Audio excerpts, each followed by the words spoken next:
Okay, so what is Skydweller? Skydweller's legacy is based on the Solar Impulse 2 aircraft that flew around the world. So this aircraft holds the longest solo flight of any aircraft of any kind. It was originally developed in Switzerland and southern Germany.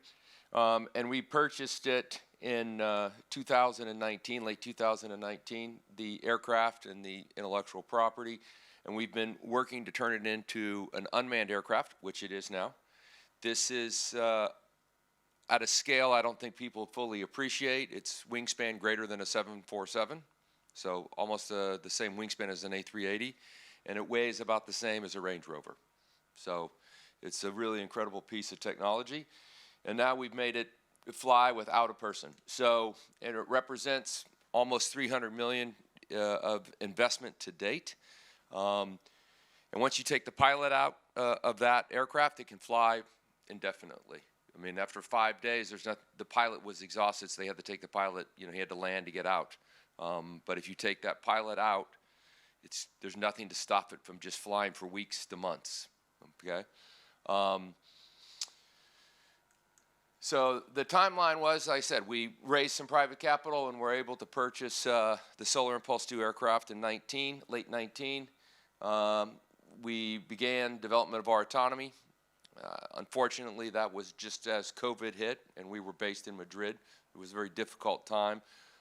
We did get a U.S. Navy contract very quickly. We started to do some initial flight testing through COVID. We did some basic autonomous flight, 3D from the ground, so we were able to control it from the ground and fly it around. There was a pilot, there was a guy in there, but he wasn't flying. It was all hands off. Think of like how they test a Tesla autopilot. That if something goes wrong, somebody can grab it. We decided about that time that we needed to make some major modifications and go to a true fly-by-wire system, so what you have like in an A320 or something like that. And we developed that in about a year or so, year and a half, and then we were back up doing some autonomous flight testing. We moved the aircraft from Spain to the U.S. It's slightly easier to do unmanned aircraft flight testing in the U.S. than it is in Europe. And then about that we were starting to do that. In late 23, we got a contract from the French Ministry of Defense. And then just recently, we've been flying it completely unmanned, uncrewed right now. So we're in the process of getting back to flying those 5 to 7 multi-day flights in the U.S. over the Gulf of Mexico. So we have a global customer mix. Like I said, we have many European customers. We have both, that's Minister Bosch there, Defense Minister of Luxembourg, or former. The French Air Force was there. The Spanish Army was there. Air Force was there. The U.S. is there. So this is a true transatlantic company. We have a major footprint in Madrid and also in the United States, and we're now getting a lot of interest from Asia too, from Japan and other countries. The addressable markets here are fairly large. There's the initial government surveillance market. So if you think about how satellites came into being, especially communication satellites, they started all with government, military, and intel funding. And then that technology got to the point where it was very mature, and it moved into the business risk. And that's where we are currently. We're almost done maturing our technology, so it'll be acceptable to the government surveillance people. And then we'll move into non-terrestrial communications, which I'll talk about. And then there's some very interesting things we can do from a geospatial data collection, especially say carbon credit monitoring and things like that. So non-terrestrial communications, let's talk about the business case here. If you look at the world, say plus or minus 25, 27 degrees latitude around the world, so think Canary Islands down to Rio, and you wrap that strip around the world, there's the vast majority of the people who aren't digitally connected in that space. They have coverage, but they only have 2G coverage.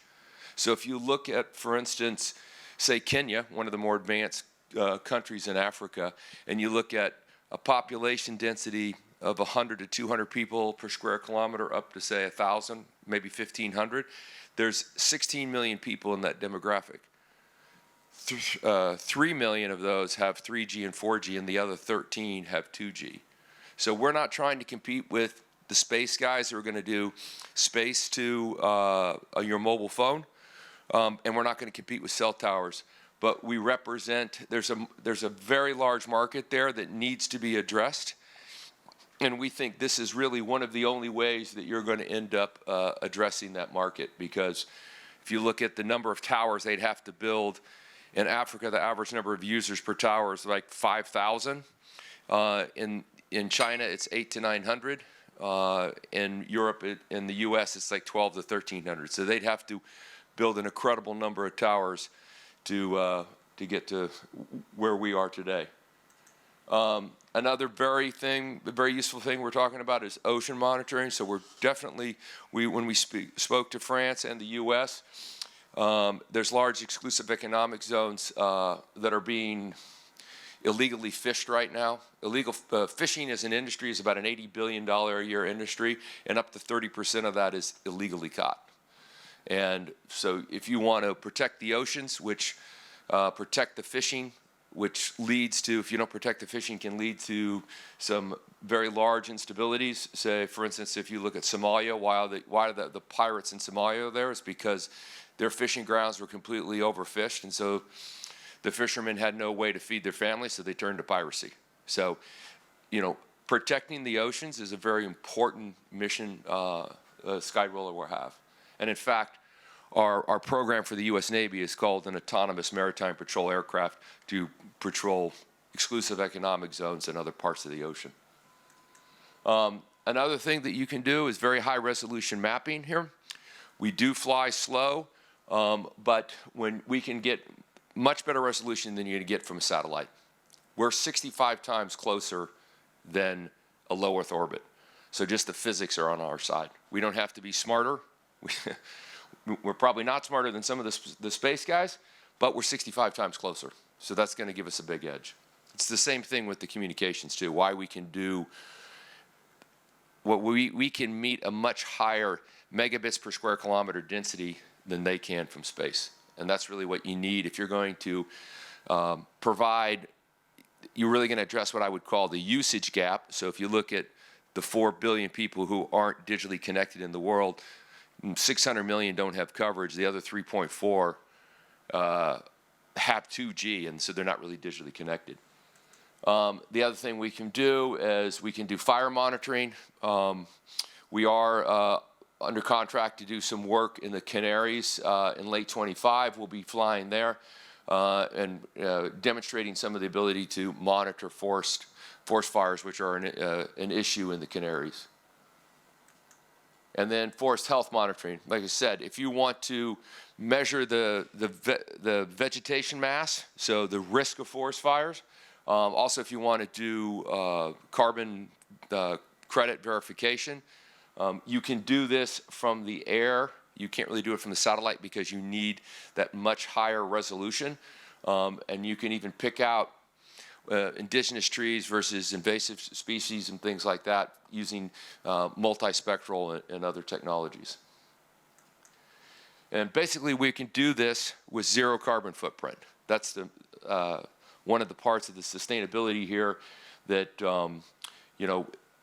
the military capability, the surveillance capability, they're major.